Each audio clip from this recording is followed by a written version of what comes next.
Forza Change Consulting channel, where you can find latest sharing of change management best practices to guide you on your change journey. Subscribe and like us to stay tuned for new updates.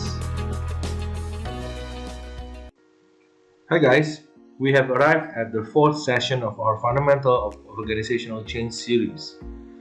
In this session, we will start going into competency discussion as the second pillar of our change model. And we will look into the first element of competency, which is problem-solving skill. There are three skills that we need to look after to support our change plan. The first skill, which we will discuss further in this session, is problem solving.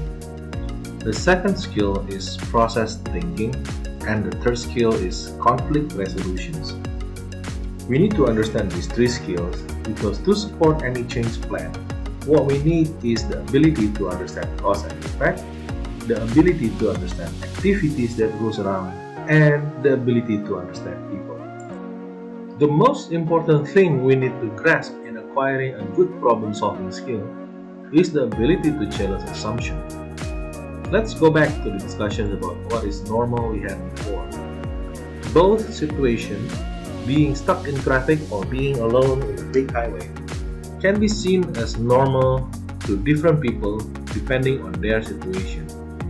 So, normal is the situations we define as such ourselves.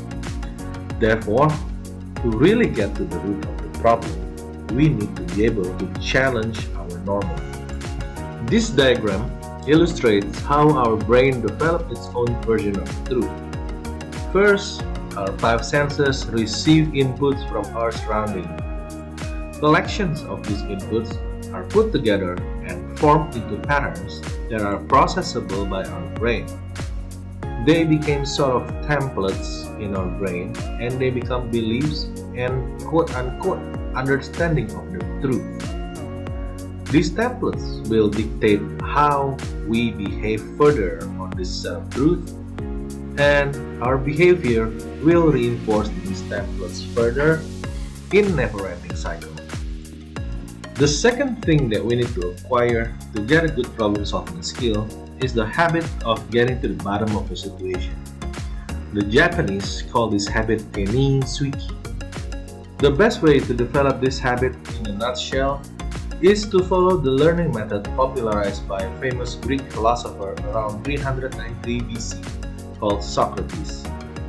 He said, the first thing that we need to do is to keep asking why.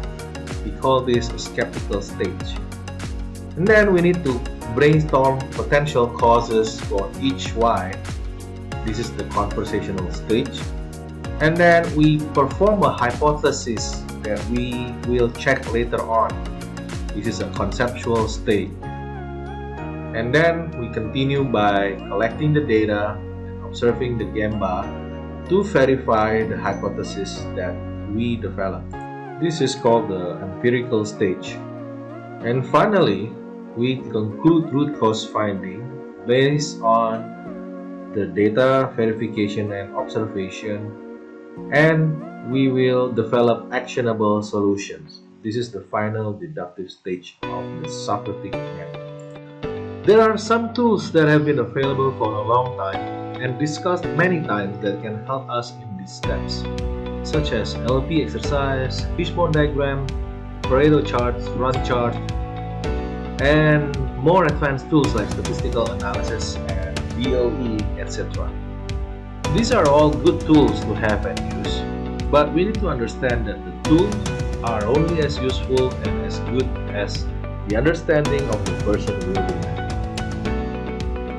Alright guys, this concludes our discussions on problem solving, which is the first element of competencies that we need to take care of. We will continue in the next sessions on process thinking and conflict resolutions.